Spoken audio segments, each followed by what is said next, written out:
Hey everyone, and welcome to another episode of God is Not a Theory with Ken Fish.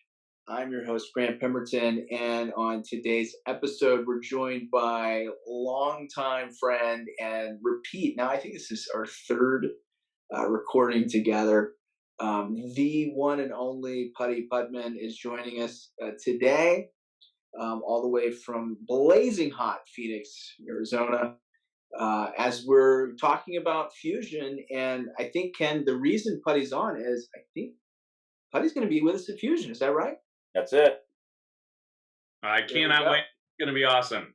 Putty is our representative physicist on the speaker roster, but he does double duty because he also used to run something called SOCM, or School of Kingdom Ministry, for the Vineyard Movement, and he's busy planting a vineyard church in Phoenix, Arizona. So we're going to talk with Putty today about several aspects of his own life and journey, but also about physics. And trust me, this will be a layman's level discussion, but we want you to get a feeling for this thing that we discussed in the last week's podcast, where we were exploring what are we doing at this fusion conference anyway. And I made the comment last week that fusion is, as far as we know, the most powerful force in the universe. It powers at the grandest scale quasars. It also powers stars like our own, and it powers the most powerful weapons that we've ever been able to create on Earth. It involves the fusing together, thus the name fusion, of two or more nuclei of atoms, and in so doing releases tremendous amounts of energy. Now, again, that's just a summary. It's a précis, a synopsis of what we discussed last week. Putty, welcome to the show, and thanks for being as smart as you are. Aw, it's an honor to be here. I love hanging with you guys.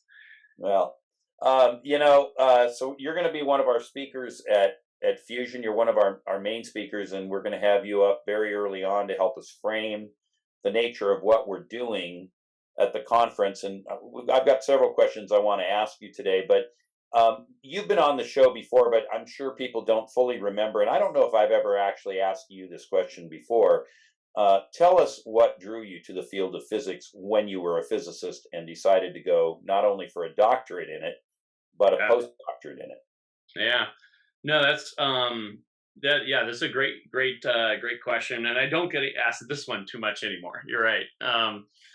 So for me, my journey to physics was kind of interesting. I grew up generally interested in the sciences. I just have always thought it fascinating, like how do things work and why do they work the way they do. And so like, I just, I kind of thought all that stuff was interesting growing up. I didn't think a whole lot of it. And then I'm making my way through high school, and I'm kind of trying to figure out, like, I'm eventually going to go to college. What am I going to do? How's that going to work? Just kind of turning that over. And, I'm making my way through science classes, and I get to the physics class in my high school. And my physics class, in the school that I was in, there were two levels. There's the kind of normal level, and there was what's called AP Physics, where you could get some college credit for it. And so I was taking the AP Physics one, and in the high school I grew up in, AP Physics was like the hardest course, and everybody knew it. There was like no joking around. They graded it on a curve, and an A was like 65% or something like that. And so anyway, I took physics, and I was honestly afraid because I was like, this is supposed to be really hard. I don't even really actually know what it is. Take this physics class, and Ken, I don't know what to tell you. It was like something clicked, and this thing just made sense to me. I looked around, everybody else is confused. Everybody's like, this is weird, this doesn't work. For me, taking physics was actually like a divine experience of things coming into clarity. And in fact, physics made so much sense to me that I was interested in physics enough that I self-taught myself calculus, because physics made not just physics make sense, but math makes sense too. And so then I taught myself calculus, actually took the calculus version of the credit, First time in the high school that's ever happened. Blah blah blah blah blah blah blah. So by the end of the year, I was taking this class with people who had gotten like perfects on the SAT and valedictorians and all of this. And like I said, I think they graded the curve was like a 65. And I think the next highest grade in the class was like a 72 or a 73. That was like what the valedictorians had gotten. And I think I closed the class at 85. I Wow. just like completely destroyed everything and everyone. And it was, I don't know. It was just like, oh, this is what it feels like to sort of feel like you're made to do something. Yeah. And so when I went to college, I was like, I think I want to try that again. I tried it again. It was like the same thing. Just everything clicks. I know how to do this, and finished my degree, my undergrad. I was like, I think I want to try to go to grad school. So I talked to professors who were like, you're definitely good enough for grad school. Go off to graduate school. That was again that was a hard initial journey because I had started coming from a Christian college. So I didn't have maybe the fullest curriculum possible.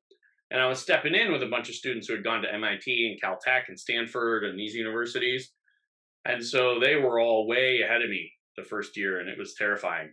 But by about 2 years in, I had caught up with all of them and was doing well. And so, anyway, it's kind of a weird story. It was just a click. It's like, wow, I guess I can do this. I guess it worked. And that's when you realized you were a nerd. Well, wise people picked up on that long before, but All right. So you do all this education, you study a lot.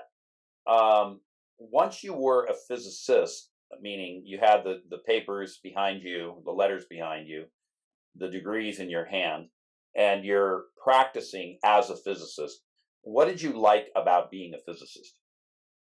oh man, I feel like from a Christian perspective, one could think of physics as like something like studying the fingerprints that God left on the universe when he made it. You sort of understand, you come to see a deeper like order and way that this is all stitched together. And the deeper you go in, the more you realize just how miraculous it is that like there is order and reason to all of this. Like it's like, oh my gosh, like we can actually describe this world with like math.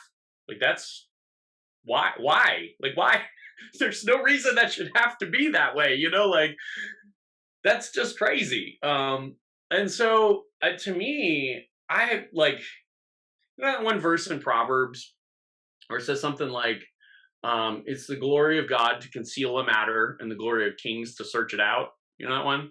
Yeah. To me, that's what physics is. It's like you search out the hidden things that God has put and you sort of think his thoughts after him in a way or something. And it's just beautiful. It's like, I don't know. You see a part of God that I don't know that I've seen in any other area and pursuit. And I love all of the ones. That's not to knock on anything. But it's just like, wow, God's so clever. He's so brilliant. And this works like that, and that works like that. And it's just, yeah, I don't know.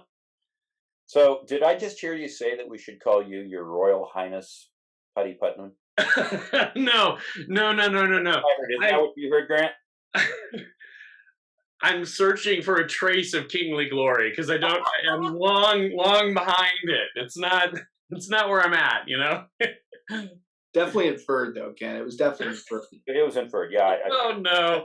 I detected a whiff of narcissism in there. Oh no! All right, so you're seeing the balance and order in the universe. You're seeing the fingerprints of God, and I love that language. It's not only poetic. I think it's also quite true, and to a very great degree, those were the things that, when I was on that journey, drew me towards the hard sciences. Totally. Including physics. And so I want to ask you a little bit more about that. So you're practicing physics now. You've made a career in it. What were you doing, and how did that play out day to day? Sure, right. So in physics, I kind of simultaneously, you're in sciences, you're usually doing one or both of two things. Research is often usually the sort of core thrust of what you're doing. Sitting one step away from research in one direction is sort of applied physics. And so, lots of technology companies and whatever have lots of interest in this. And then one step in the other direction is essentially like teaching and things like that. Actually had the cool opportunity to sort of weave in and out from a little bit of all three of those. And so I was always kind of alternating between researching and working in some kind of an environment. I worked for a little while at Argonne National Laboratory, which is a national lab outside of Chicago. They have a big, what's called a cyclotron. It's a big, one of those electrons that runs in circles, and they use it essentially as a massive microscope. Generates X-rays, which they then can use to, essentially scatter off things and figure out how the structure of atoms and proteins and stuff. If you've ever seen those kinds of graphics where they're like, the protein looks like this, that's where they figure that kind of stuff out. There's places like that. So anyway, I worked. They have a particular machine they use for some of those experiments, and I worked to kind of create a new calibration technique with that, which was pretty fun. Actually worked for a company called Medtronic for a little while. They're a medical device manufacturer, and I worked in their R&D division. They would essentially, their R&D division had a branch of it that was kind of like, hey, this thing doesn't work anymore and we don't know why. Can you help us? And so they'd bring down like a stent, or something that all of a sudden wasn't passing its, tests for how durable it needed to be, or a pacemaker that all of a sudden like the glue would like start interacting with the body in a bad way. And we actually had like just a whole series of tests that we would wind up kind of trying to reconstruct what was going on. And so I worked with what was called X-ray photoelectron spectroscopy with them. And so I was doing that kind of stuff, kind of weaving in and out of that application. I was weaving in and out of research. My research was what was called high energy physics. And so that is quantum field theory. It's the theory behind all the stuff that they're doing at these big particle colliders where they're trying to create, the most microscopic things that have ever been found, et cetera. And so that was kind of the main thrust of my research. But then as I was doing all that research, I wound up kind of stumbling a little bit into the education stuff too. Turns out if you're a physics theorist, when you're studying in grad school, you don't have money because they don't give money to theorists. And so you have to teach to make money. But then it turned out I found out I was decent at teaching. And so we actually had a education group at the University of Illinois that was trying to figure out how do you work with students who are a bit behind the curve and catch them up. And so they had all these kind of educational theories that they were always interested in testing. And about halfway through my grad school career, they approached me and said, hey, we noticed you're really good in the classroom. Would you be willing to partner with us to create custom courses to test our hypotheses in physics education? And so someone else will teach the normal class, you'll teach our sort of thing, and we'll do a split tests side by side and see if that works. And so I did that for about 3 years, which actually resulted in me doing a postdoc with them too afterwards, as I was beginning to kind of transition into ministry. And so I wove in and out of all three of these. Some of it's teaching, some of it's application, doing the stuff. A lot of it was theory. And theory is a weird thing. You spend a lot of time thinking, a lot of time crunching numbers on your computer, a lot of time writing, equations so long and trying to figure out what they mean and how all they work. And then a lot of time talking to other people, because can you know what it's like when you're kind of at the frontier of knowledge? You move slowly because there's no one else to look at. So like everything new that happens, you're like, what does that mean?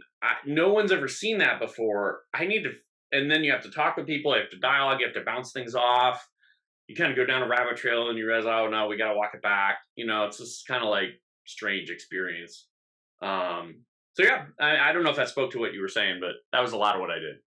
Yeah, no, that gives people a sense of the sort of thing you were doing. And I guess to summarize it would be, you were doing research, you had to document your research, you had to quantify what you were doing, and I know this is an important part of the science process, make it reproducible, Yep. essentially on demand, or at least under the right set of defined conditions.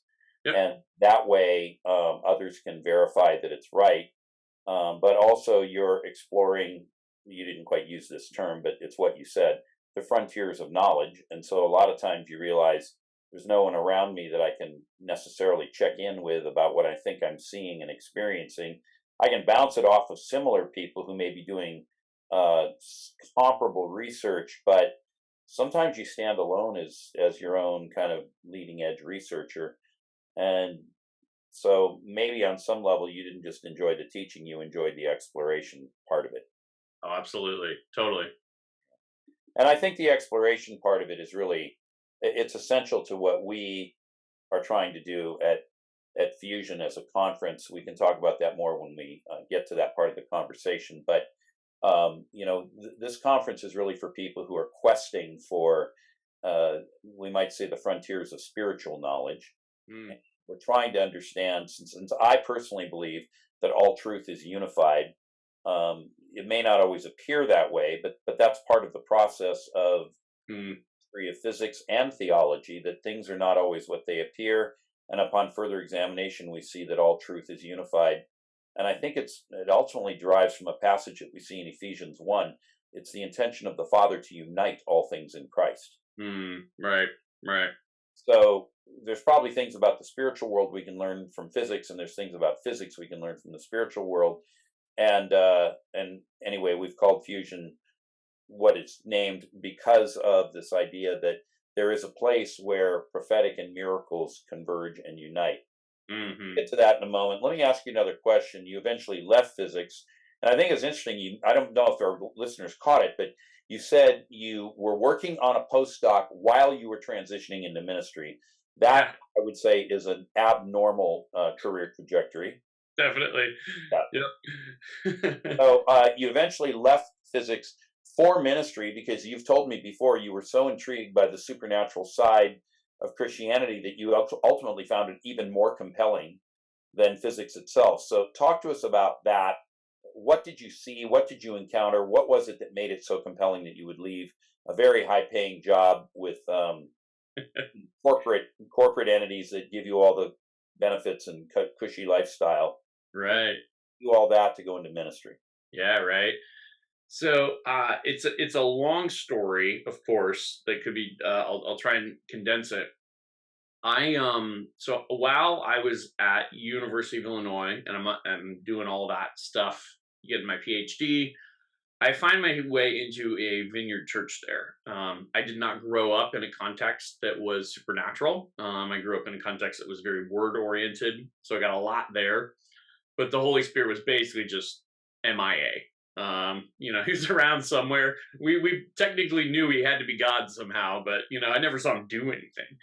Right. And so this vineyard context was actually really confusing for a number of years to me. I didn't experience it as a highly positive thing. I experienced it as like, who are these weirdos? And what is going on? Wait a minute. What kept you going then? If it was not positive? Yeah, probably. Well, I mean, honestly, the Lord in hindsight, right? But two things practically. One is I did have friends there. And so it's incredible how powerful friendships can be at a church, I think. I'm like, I knew that there was any of a number of other churches that would have fit me better, but this is the one that my friends went to. And um I was super busy with grad school.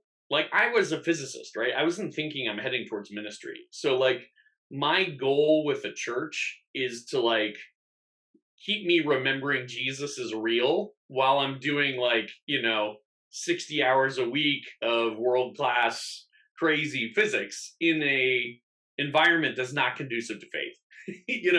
So I'm kind of like, I just want them to talk about Jesus. Like that's my need from this church. But my weekly dose of, oh yeah, Jesus is first. And so I was getting that, it was kind of a weird packaging to me, but that's what I was getting. So anyway, a little more than halfway through, I find my way on a short-term mission trip to China. And there's some backstory. Growing up, I had lived in China. My family moved to China for a year. We were missionaries when I was quite young. But anyway, I'm on this trip. I've made a deal with the team leader that I don't believe in any of this healing stuff, not going to do any of the healing stuff. God kind of tricks me into giving a word of knowledge. Next thing I know, I'm leading the healing time, even though I don't believe in it. And I just decide, I guess I'll just fake it because I don't want to make the team leader look bad. And so I kind of just start faking my way through a prayer time, and the Spirit of God destroys the room. Falls on the lady I'm praying for. She goes into a full-on demonic manifestation, snarling and growling and all this. The group of people around us, Spirit of God hits them. They falling, shaking, baking, twitching, all this kind of stuff. And meanwhile, I'm kind of like not believing in any of this, and yet it's all happening through me. And an hour later, this lady's gotten delivered and healed. All these other people have had these profound God experiences, and a lot of it happened kind of with me in the mix. And I just kind of left that experience going, I do not understand what happened. I do not understand the packaging. That was confusing, but I know God did something more real in those people's lives than maybe I've ever seen before. And so if that's true, I have got to figure out what's going on with that.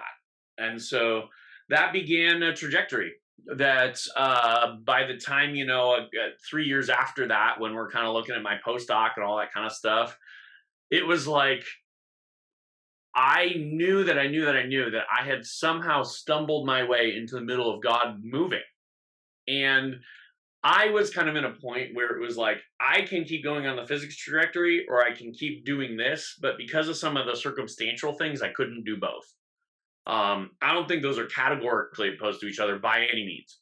But in that particular instance, it was like, I can either roll with the move of God that I've stumbled into, or I can keep going on my physics trajectory, which is looking good. But I knew like 5 years later, I would have a real hard time living with myself if I was the guy who like walked away from my job in the middle of, what I understood to be God moving. So I did my best to follow Jesus. He says, when you stumble on the kingdom, like it's a treasure in a field, if it takes it, go sell everything you have to buy the treasure. Like you will be glad that you did. Yeah. And I was like, I think this is that for me. And so I did. And I've never regretted it for 1 second. I gave up a lot. And that would have been great to have those things too. But I got the better deal. No questions asked. 100%. What does it say that all three of us have walked away from corporate riches and we couldn't keep it? That's the problem. It wouldn't be great to have both. I think that would be totally worth it. Lord, also be really cool to have all of Hear the prayers of your saints, Lord. If those of you out there that are listening to this, you just want to throw up a prayer for the three of us. It'd be super cool to have both. I don't know where that is in the scriptures, but we're down. We're down to pioneer that work. Oh man, this is the irreverent podcast that we're making today. We're too familiar. We know each other too well. That's the only way I know how to make one. I'm sorry, guys. Yeah, no, it's good. Okay, so Putty, when you were on the show last time, and it's been a while, we were talking about the various attempts that you've seen by Christians to harmonize quantum physics with the spiritual realm, and I think you made the comment at the time that you thought this was well intentioned, that people were attempting to show that truth is unified, and so right. If quantum physics is right, and if there's truth in spirituality, somehow there has to be a point at which they converge. But you've also made the point that most of the attempts to describe what goes on at the subatomic level by Christians who maybe didn't even finish high school or college is probably not going to be a successful outcome. And Yes. so, would you summarize for our listeners some of the key problems that you see with the approach as it's commonly practiced? I think that would be very helpful to them, Yeah. especially because we're leading into this thing called fusion, where we are going to attempt to basically find the spiritual equivalent of the unified field theory, but we haven't gotten Right. it. Yeah. Right. Yeah, totally. So I think when we're talking about the idea of like quantum physics and the supernatural and how all that, works, the thing you got to be careful of is what I call the correlation of the weird. And Is that a scientific term? it's Putty's scientific term. I think it has probably to do with the way our minds work. So if our brains seem like they have lots of containers that we know how to put things in, but we only have one container for everything we don't understand. So, it's like I've got containers for I understand relationships, friendships, and, spouse and parent child and all this. I understand money. I understand, career and these different things. But when it comes to sort of like everything weird, it all goes in one bucket. Like there's one weird bucket. And I think because of that, it's really tempting to just be like, well, that's weird and that's weird, so they must be the same thing. And so, like I said, this is what I call the correlation of the weird. And supernatural is weird, and quantum physics is weird. And so it's really easy to look at those two weird things and go, well, those two are two weird things. They must somehow be the same thing. And I am a big fan of like, you don't want to do that. It's tempting. It like, I get it. And there are some kind of encouraging thoughts that might be some of the first thoughts that come with that. But you don't want to do that. You don't want to do that for a number of reasons. First of all, you don't have any evidence to think those two are the same thing. And so, kind of part of the scientific method is actually saying, don't assume that you understand the things you don't understand. Assume you don't understand the things you don't understand. And like, let evidence guide you to those categories. And so, number one, if we're just kind of like jump into that, we've actually violated science in the way we're attempting to unify science and the supernatural. So we're probably not going anywhere good after that. I think what you have kind of sitting underneath that, though, is something that might be a slightly deeper metaphysical problem, I suppose. Because science is, by definition, constrained to that which is reproducible by experiment, and therefore focuses on the natural plane. Now, none of us believe that reality is confined to the natural plane, right? None of us are arguing that's the case. We're not materialists, right? But the natural plane is what you can accurately reproduce by experiment 100% of the time, right? And so once you're talking science, you're sort of taking the whole of reality and you're scoping it down to the material order. You've kind of precluded parts of reality by framing the conversation in science. And when you say that science is the supernatural, you're actually kind of equivocating the natural order with things that don't fit in the natural order. And you got to be careful when you're doing that you're not actually reducing God in the process. We do not want God to fit only in the material order. We do not want God to be fully explainable by science. Because if we do, we've annihilated his transcendence. And that's a real problem. we need to believe in a transcendent God, or there's all kinds of things that go out the window, right? Well, one of the things that happens, and it's actually a growing phenomenon in charismatic Christianity, is you become either a pantheist or a panentheist. That's what happens when you begin to eliminate the transcendent. Exactly. That's exactly correct. And I believe there was a famous book that came out maybe 20, 30 years ago called The Tao of Physics. Yeah, totally no one. Yeah. Yep, exactly. For those of us born in the hills of East Tennessee, could you explain those two words? Yeah, pantheism is the belief that everything is God and God is everything. So, right now you can see my hands. I'm touching my computer. My computer is God, or my monitor behind it is God. My cell phone is God. God is everything, and everything is God. So it's all part of the great expression of God. We wouldn't even say in the universe, that the universe is the ultimate expression of God. Panentheism is really the belief that God is discovering himself through the universe, and somehow he is integrally linked to it, but he doesn't dominate or govern it, but rather, as the universe develops, changes, we might use the term evolves, although for some that's a trigger word. As it develops and changes, God continues to discover more things about himself. He is not complete, but he is emerging. And I think one of the actually one of the darling children of this point of view among modern Christians today is none other than Greg Boyd. There are some others as well, but I think Greg Boyd represents this point of view. Oh, that's interesting. I actually didn't know that. Yeah.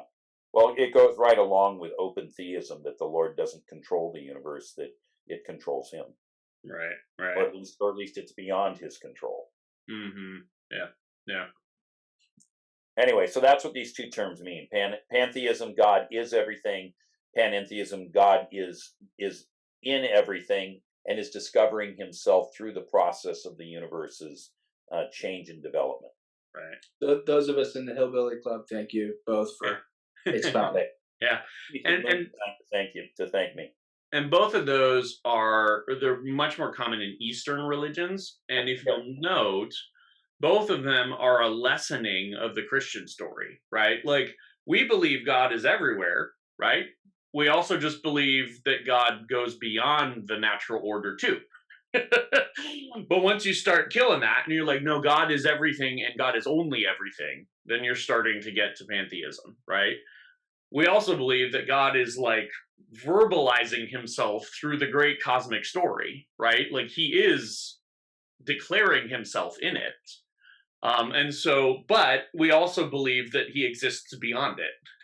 And so once you start removing that transcendent thing, now you have this idea that God is discovering who he is through the story he is, that is the universe itself. They're both lessenings of the Christian story. You kind of take the Christian story and you clip transcendence off here or there, and you wind up falling into those categories.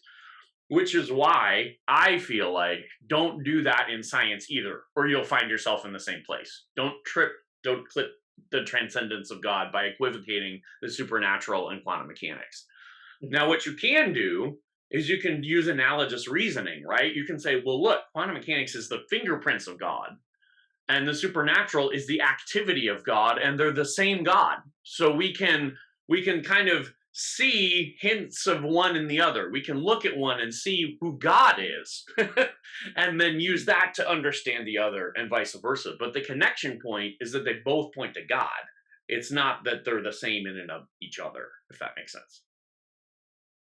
Makes a lot of sense to me. I don't know if it does to our listeners, but anyway, if you want to hear more, you should come to Fusion. All right, so speaking of, you'll be one of our main speakers, as I said at the beginning. Fusion is happening in Nashville, Tennessee, October 18 to 21 are the dates. Registration is currently open, and the easiest way to sign up is go to the Orbis Ministries homepage, www.orbisministries.org, and that's ORBIS for Orbis, orbisministries.org. And we have a link there. You can sign up. And the super early bird registration ends on the 15th of August. So this is a good time to be signing up. Putty, give us a summary at the highest level, of course. You'll have more time to talk there, of some of the key insights that are correct about quantum physics as it may pertain to the supernatural. You'll talk about this much more at Fusion, but it gives our listeners some bit of a sense of what they might hear from you. Sure. Yeah, this is something I could have spent a lot of time preparing on, but I didn't. So, quantum mechanics and science in general is a language, right? That might seem like a weird thought if you're not in the field, but science, like the mathematical sciences, physics in particular, chemistry often, um, they're a language of models. And the language of models often can tell us a lot about how, um, gosh, this is, can tell us about how behaviors work in this thing called the created order. Maybe I'll put it that way. Okay. Um, and um, some of the things that I think are really interesting that fall out of quantum mechanics when you start looking at it in that way. There's a number of them. One of them is that things which are very different at face value may or may not be very different in origin. I'll probably dive into this a lot more, as we talk at fusion. But one of the things that is happening in quantum mechanics, you talked about this thing called the unified field theory. You kind of hinted at that a little bit earlier. Unified field theories they basically say, look, hey, when we look around us, we see a lot of different things, but the things that we identify as very different from one another can sometimes be sort of heads and tails of the same thing that isn't clear in our everyday life. But if there's another frame that we could find, maybe it's a frame of a certain energy or temperature, distance scale, something like that, then sometimes what you see is that this thing and that thing, which look really different, actually aren't different at all. They look really the same. Mm. And what winds up happening when that happens is you usually understand things. Like there's a bunch of other things that sort of fall out in that process, which you didn't expect were the case. So let me give you an example that we'll probably dive into more at Fusion. So if this kind of gets your interest going, sign up for that conference. It's gonna be awesome. Probably the first real unification of field theories happens with this guy named Maxwell in like the late 1800s. And what's happening in physics at the time is there's a whole lot of work on electricity and magnetism. This is the kind of golden age of electricity. Edison's been inventing the light bulb, and houses are getting wired up with electricity, and he's generating power. Tesla's trying to figure out alternating current and all these kinds of things. And so there's all of this research into electricity. And as they start doing it, they bump into the fact that, like, man, we're doing all these experiments with electricity and we keep bumping into magnetism. Now, if you think about it, right, if you think about your 9-volt battery and you think about your refrigerator magnet, it's not at all clear that those have anything to do with each other. Right.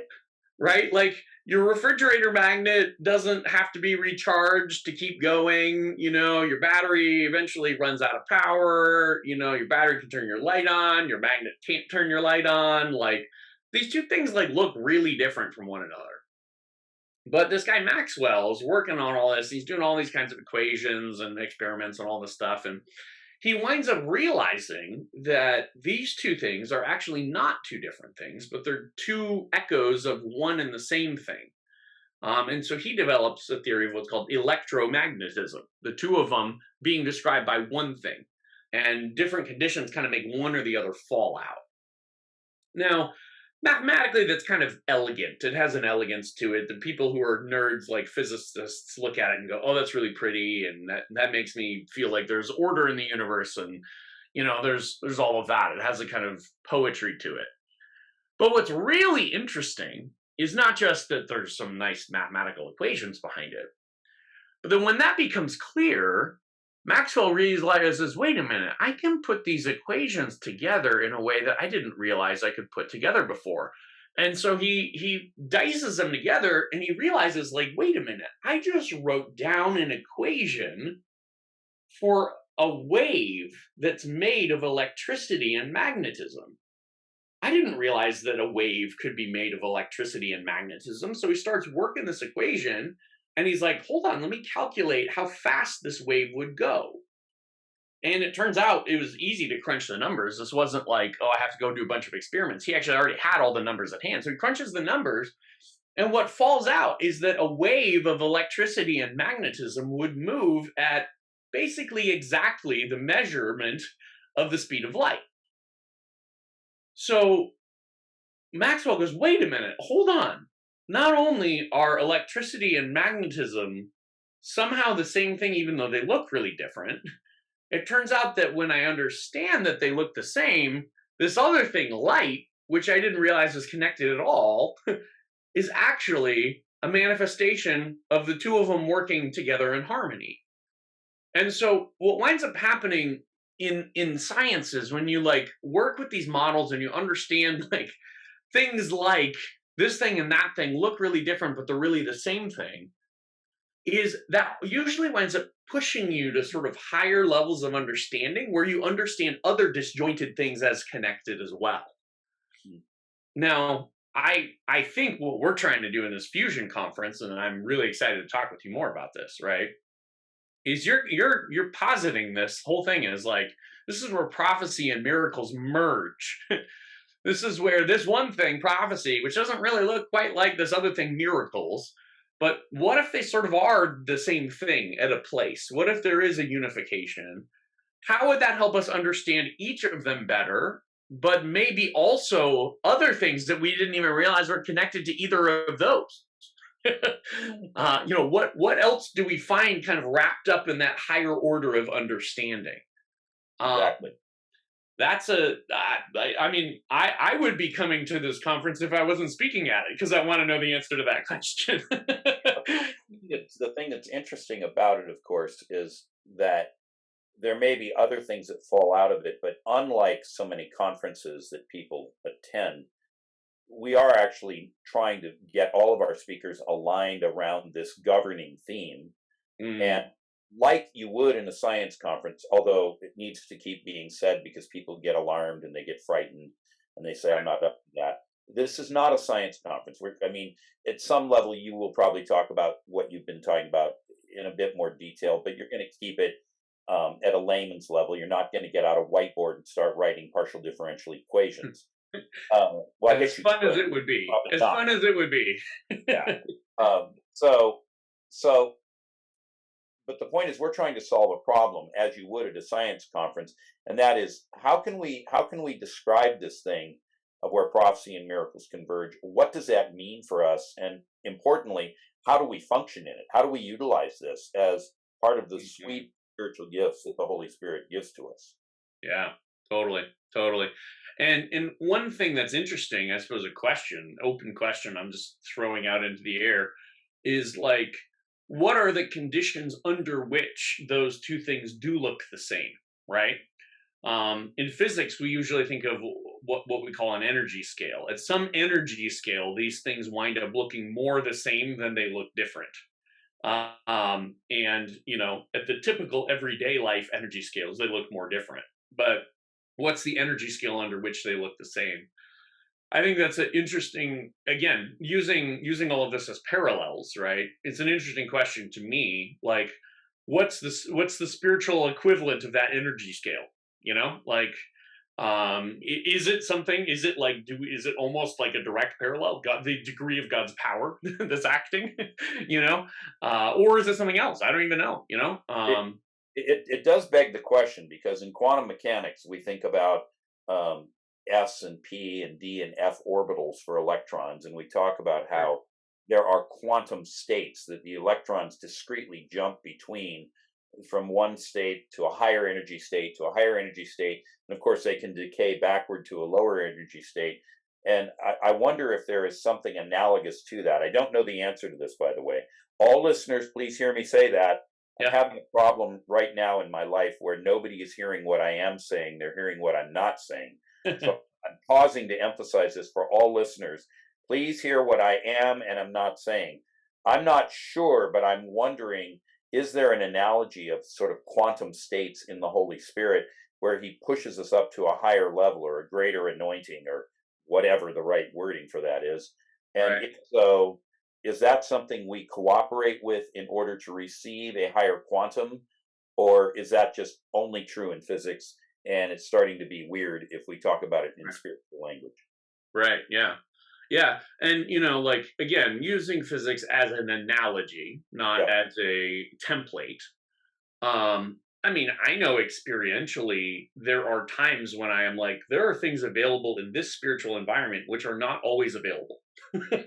Yeah. Right? I mean, you could tell thousands of stories of that, and we can cite the scriptures too, right? Where Jesus is there and the power of God was especially present for him to heal, and Right. he healed them all, right? I mean, there are statements in the scriptures of those kinds of states of reality.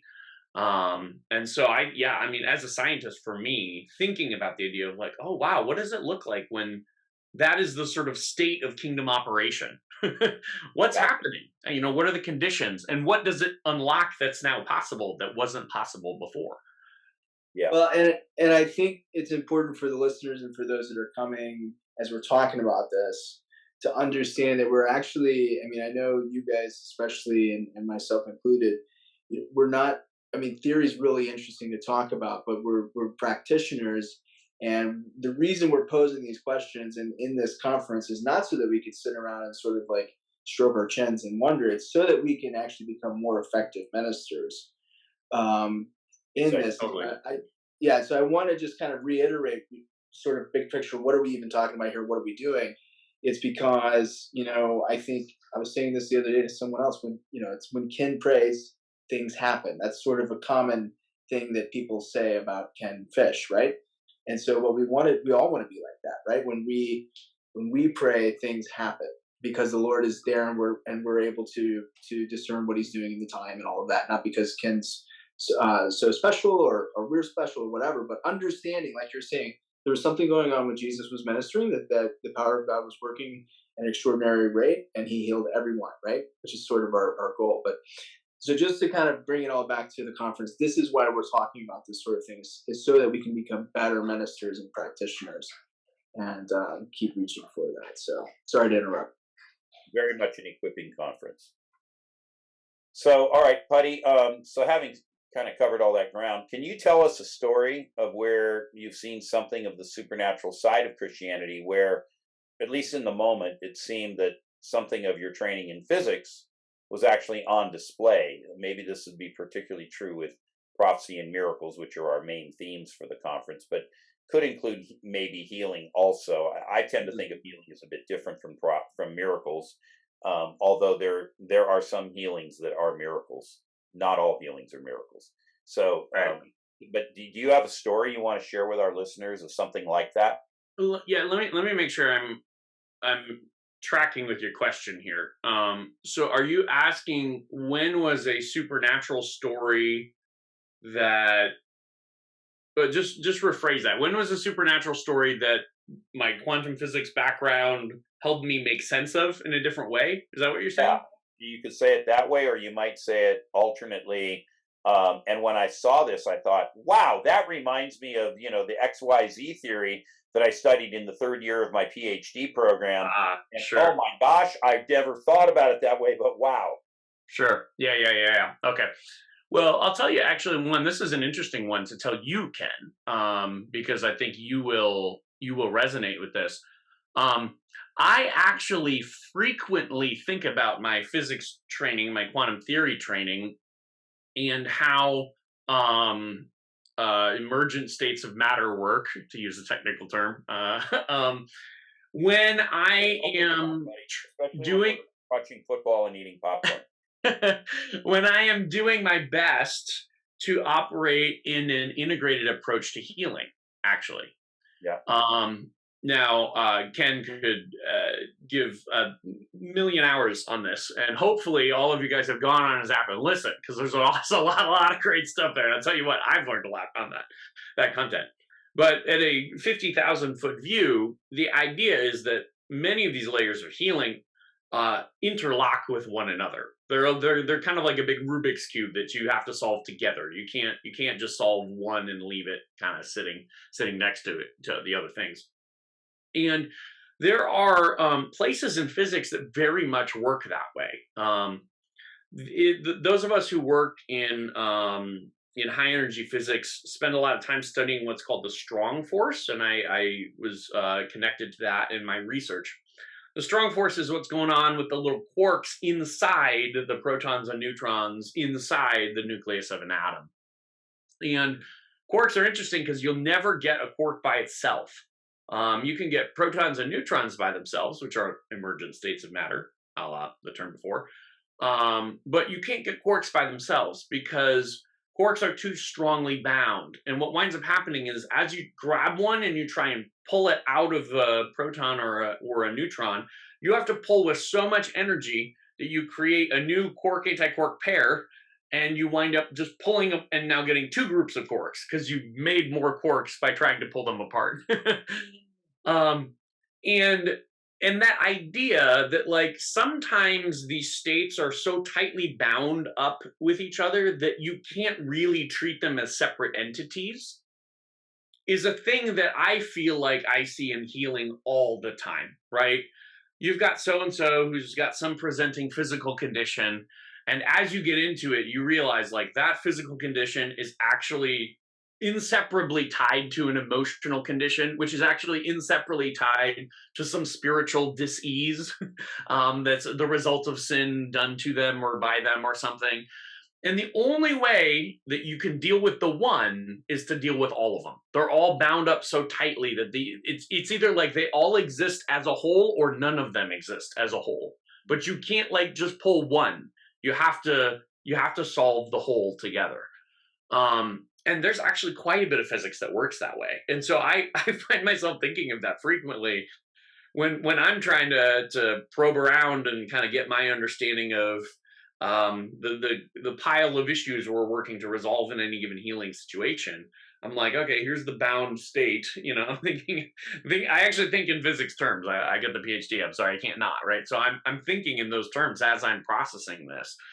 And then I'm also knowing like, I need to knock out all of these together, or what winds up happening is kind of the equivalent where it's like I try and pull one out hard enough that I just create a new bound state. And I think even sometimes Jesus hints at things like that when he says, that the one infamous passage, it's like if the demon leaves, but the house isn't all swept up, turns out it comes right on back and it brings other ones. And then the whole situation's even worse, It's like that's a partial healing situation. You got deliverance, but there were undone things. The house wasn't deconstructed too. And so to me, there's a lot of that's a parallel, but these come up a lot in different ways, I guess. I love this. I love it. This idea of the bound state.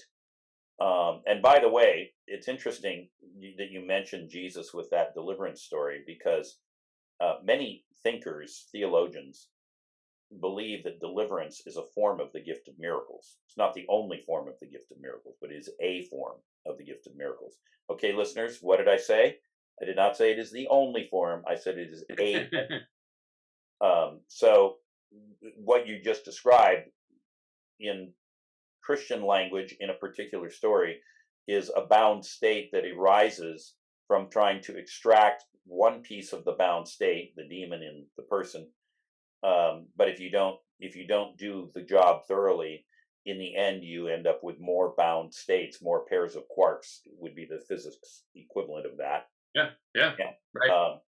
So isn't that interesting that the natural can speak of the supernatural? I'm not saying they're identical. Nobody heard me say identical, but there can be some similarity there. And again, it helps us to think analogically about the ways of God. And that was what you said early on in this broadcast, that you got fascinated in physics because it allowed you to think the thoughts of God after him. It allowed you to learn how he governs the universe on a level anyway. And so with that, we see just in that simple story that you told something that seems to parallel the concept. Mm-hmm. And just for, I love Putty. I've never forgotten. You dumbed that down pretty well in SOCM, and you talked about it in pickup sticks, and so so I've never forgotten that. I've used that multiple times to sort of talk about the same thing you just talked about on a maybe your more everyman sort of thing that I was able to grab on. It's a similar concept. I use that quite a bit, and that I learned that from your your teaching there. I think in Oh, that same sort of vein. thanks. Thanks. Just trying to. I mean, we both know I learned that from Ken, so I'm just trying to put a visual around Ken. Everything we've learned from Ken. I mean, sorry, folks, it is what you're gonna get. So Well, I mean, I'll tell. Bible.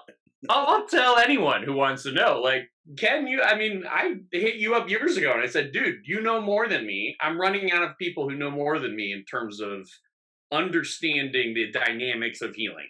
Like, I want to learn, you know? So, like, I'll tell anybody that. That's totally true. Yeah. Yep, absolutely, absolutely. I think Ken calls it the integrated healing model. Is what That's right. that's Yeah. what, yeah, Integrated healing model. Yep.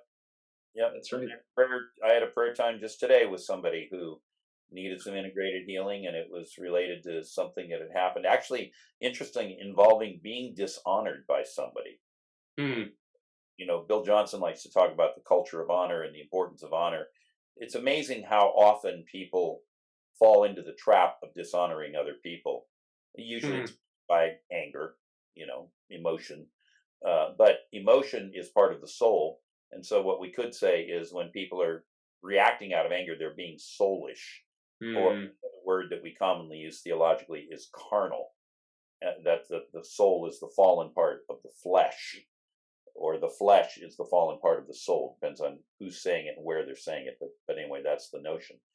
And so anyway, somebody had been dishonored, and the damage of that encounter was causing a potentially life-threatening condition. Wow. Wow. So, yep, this stuff is quite real. But again, at Fusion, we'll certainly talk about some of this, but we're not going to teach on the integrated healing model. I've done conferences on that elsewhere. I All have right. available on that. We're trying to go a little bit beyond. We're trying to push the boundaries and move into the dimension of miracles. I've said in many places that there's at least 4 realms of kingdom breakthrough that I'm aware of. At least 4. Hmm. This level is healing. The second level is miracles. And of course, at that second level, importantly, in Nazareth, because of the lack of honor, Jesus could do no mighty works there. And mighty works is the English translation of miracles. And it says he laid his hands on a few sick people and healed them. But Right. even it was just a few sick people. He didn't have a very prolific or productive ministry in Hmm. Nazareth. So for many people, they say, why don't we see more breakthrough in the United States or Canada or the UK or Australia or something, any Western Europe? Well, the answer is because of this culture of dishonor that we have built over time, and now we proudly defend it. And we don't realize it's actually stripping us of supernatural reality. Hmm. Hmm. So anyway, and someone will ask, well, what are levels 3 and 4? So the third level is mentioned in Acts 19, extraordinary miracles, miracles that are a level beyond, it's something unusual about them. And in the case of Paul, it says God did extraordinary miracles such that when handkerchiefs and aprons that had touched him were carried away, people were healed and the demons came out of many. So that's, again, might point to this notion that deliverance is a form of the gift of miracle. Hmm. Hmm. And then level 4 is, it says that the word of God prevailed mightily.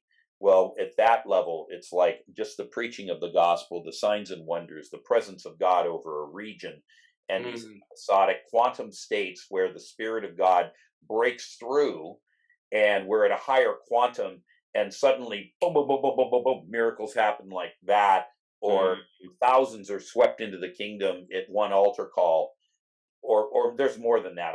And I don't want to take away, this is really, we're interviewing you, not me talking, but at that level of level 4, nothing can withstand the breakout of the kingdom of God. And it really is that dynamic that Paul found in Ephesus that allowed the entire province of Asia, the entire western end of Turkey, to Hmm. be evangelized in 2 years. Hmm. And so part of why we're after all this is we want to find that, if you will, quantum state or whatever it is, that place where prophecy and miracles merge and fuse together, in order that there would be these tremendous breakouts to accelerate and fuel the revival that the Lord has already begun Right. across the earth. Right. Right. An integrated spirit ministry model. Yeah, maybe. Yeah. You probably need to change the name. That would go new age too quickly. That's true. All right, let's get to just a couple of last things. The last time you were on the show, you were in the process of getting moved to Phoenix, Arizona. You were going to start a church. Um, how's that going? And give us an idea of what this work entails. What are some key victories or exciting stories? And also, if you had any challenges you want to share with us, because I think sometimes church planting, people think it's going to be a walk in the park and very glamorous, and I think there's a lot of just very hard, gritty work that goes with it. Oh, absolutely. Yeah. No, it's true. I am in Phoenix. I have been here since February this year, and we've been starting our church plant, which has been messy and glorious and fun and exciting and hard and all of it. Church planting to me is sort of like life with intensity just turned up. Like all the highs are really high, all the lows are really low. You are living. Because you're just putting yourself in this place of like real dependency on God, and God loves it. Like he shows up, but the enemy is right there in your face too. Like that is just how it is. So what does that look like when you say the enemy's right there in your face? Oh man, well, like spiritual warfare is intense. Like, like there are days when I'm just like, oh my gosh, like why am I doing this? I should just quit everything. Like this is awful. Like nothing I'm doing is making any difference. And it's just like this awful despair and hopelessness that hangs over you.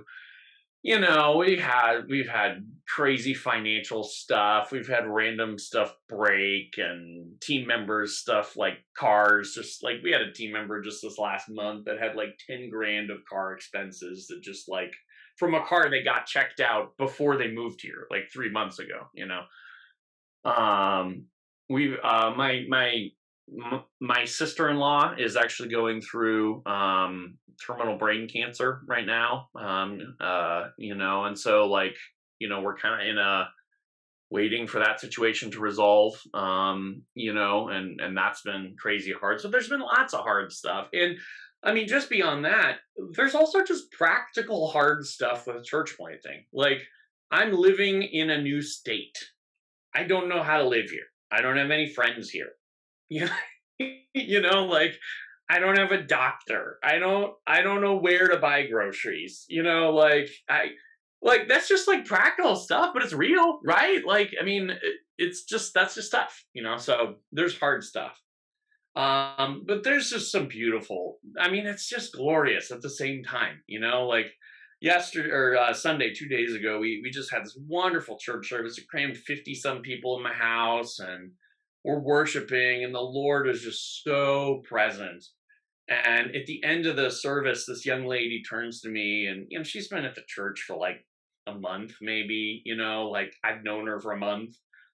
And she turns to me, she goes, "It was amazing. During worship, I just started like singing in tongues. I've been asking for tongues for like years, and it just like happened." And I was like, "Did anybody even pray for you?" She's like, "No, it was just like, it's just there." And I was like, "That's amazing, go home and practice." And so, there's just moments like that, which are just like, just glorious. Yeah. We had a moment, Ken, I've been actually waiting to tell you this story. So I'm going to tell you this story. Cool. So this was about 2 months ago. And one of the guys that I connected with real early on here is super evangelist, just heart for the lost, like beautiful, beautiful. So every time I talk to him, he's like, "Dude, when are we hitting the streets again? When are we hitting the streets again?" So we go out together one Friday night. We go to Walmart, and I'm like, "All right, got to do that power evangelism thing. Got to figure out that groove again, because it had been a little while." And so I get there, and I'm partnered up with this guy who had taken the school that I had run, but that was like all he ever knew of me. So he's like, thinking I'm Todd White or something, and I'm like, I'm just a normal dude. Like, I find this awkward too. I just think it's important, so I'm trying to do it. And so we're wandering around the store, and he's of course like basically trying to watch to see if I'm going to do something. And I'm like, I don't know what to do.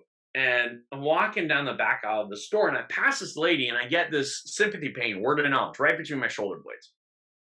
So I turned and I said, "Hey, It's a weird question to ask him in Walmart. I know, but do you happen to have an issue with your back, just specifically right back here between the shoulder blades? She's like, I totally do. Why? Like, well, I know this isn't usually what you do in a grocery store, but I'd just love to pray for that. Can we pray for that? She goes, oh, sure. So we pray for her. She's really open. Finish the prayer. She goes, man, that was awesome. I'm surprised the Lord didn't tell you about my crippling anxiety.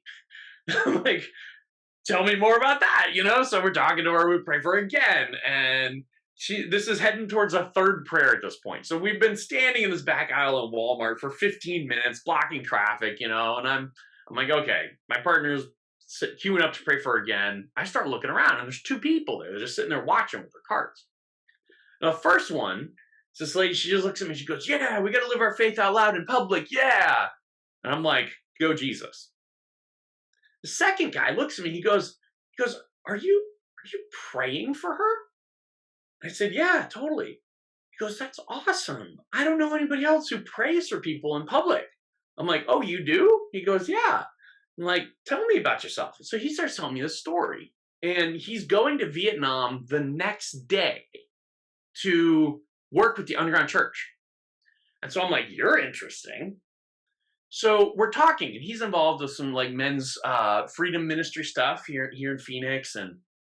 And he looks at me, like 5 minutes into the conversation, he looks at me and goes, man, you look familiar. Have we met before? And I was like, dude, I don't think so. I just moved here like 2 months ago. I don't know anybody. Like, I have no idea how we could have possibly met. He goes, oh, okay. Why'd you move here? I said, well, to plant a church, actually. And he looks at me and he goes, wait a minute. No way. I cannot believe this is happening. I'm like, what, bro?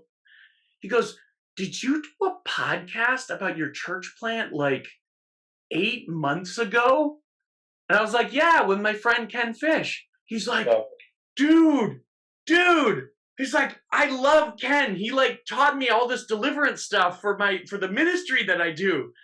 And I'm like, seriously? He's like, yeah. And he goes, okay, dude, you will not believe this. I listened to that podcast 8 months ago. I got so excited. And then you said you were coming to Phoenix. And I was like, this is unbelievable. So I looked you up and I Googled and I was trying to find out where it was going to be. And I couldn't find anything. And after like 2 months of looking, I said, Lord, if I'm supposed to be a part of this thing, I need you to bring him to me. And he's like, now here we are. There's 6 million people in this city. And I run into you praying for somebody in Walmart? Like, what is going on? So we trade numbers. He goes off to Vietnam. He hits me up like 3 weeks later when he's back. He's like, dude, I totally want to check out your church. I'm like, dude, you are so welcome to come check out my church. But you told me about all this ministry you're doing in this other church. Like, I don't want to like steal people from other churches.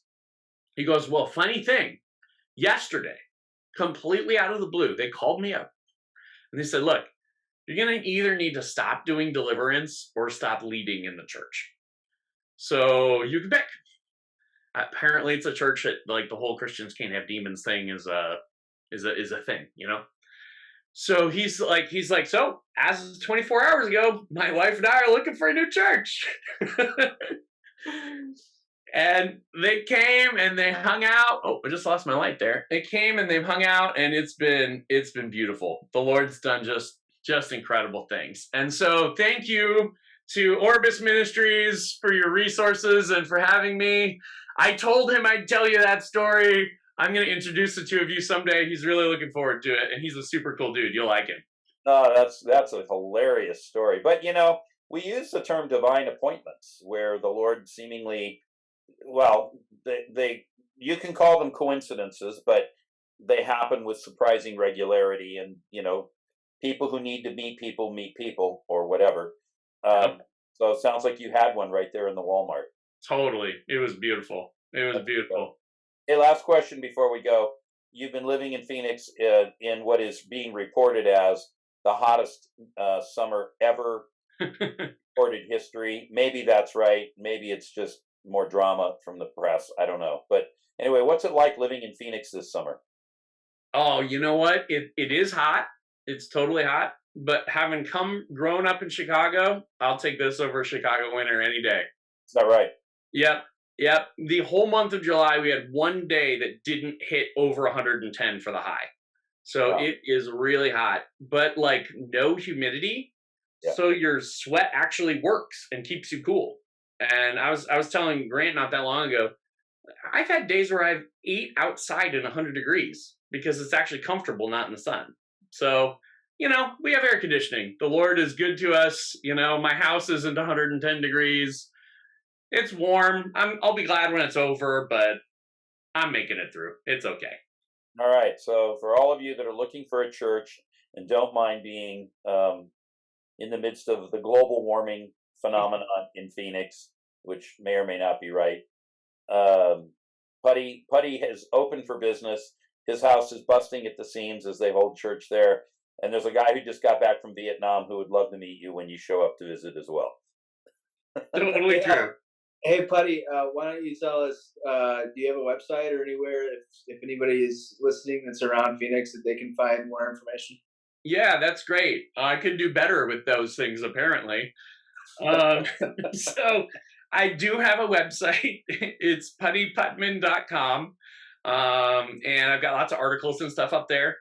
If you jump on my email list on that website, that email is a great way to reach out and get in touch. And so if you put yourself in, it'll automatically send you an email.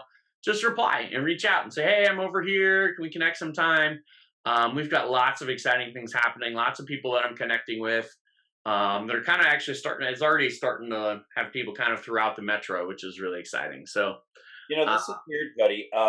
I know you're planting in Tempe, or at least I think I know you're planting in Tempe, right? Yep. By ASU. Yep. Just down the road from ASU. Right. But I think you're going to pick up a pod of people from Gilbert, Arizona. Is that right? I don't know why they're going to be coming down from Gilbert. It's a bit of a drive, but evidently they'll think it's worthwhile. And okay. God's going to stir it. It's a group of them, maybe 6 or so. So here you go. I'm giving you a live prophecy on the air. Watch for your contingent from Gilbert. I received that, and I'll let you know when it happens. Thanks. Sounds good. All right, so everybody, Putty and I will be together with Grant and a bunch of other people whom you haven't seen on the podcast yet at Fusion. It'll be in Nashville, Tennessee, October 18 to 21. The super early bird pricing is on right now. Go sign up at orbisministries.org, ORBIS, orbisministries.org. And if you miss the super early bird, you can still sign up. You'll just pay more for the same thing. So you might as well do it now. And we'll see everybody in October. Putty, thanks for being on the show. It's always a pleasure to spend time with you. Oh, man, this is great. This is like the best. I love it. All right, Grant, any other closing thoughts? No, other than if you're a church planner and want to get on Orbis podcast to grow your church, you can just email Orbis Ministries apparently and see if you can come on the podcast, and then maybe that'll grow your church. We'll see how that works. Whatever works. It's a new church growth strategy, and we'll see how that flies. But thank you both so much. I know we had to do some finagling to get everybody in on today's recording, and thank you all for listening to another episode of God is Not a Theory with Ken Fish. We'll be back here next week with another guest for Fusion Conference 2023.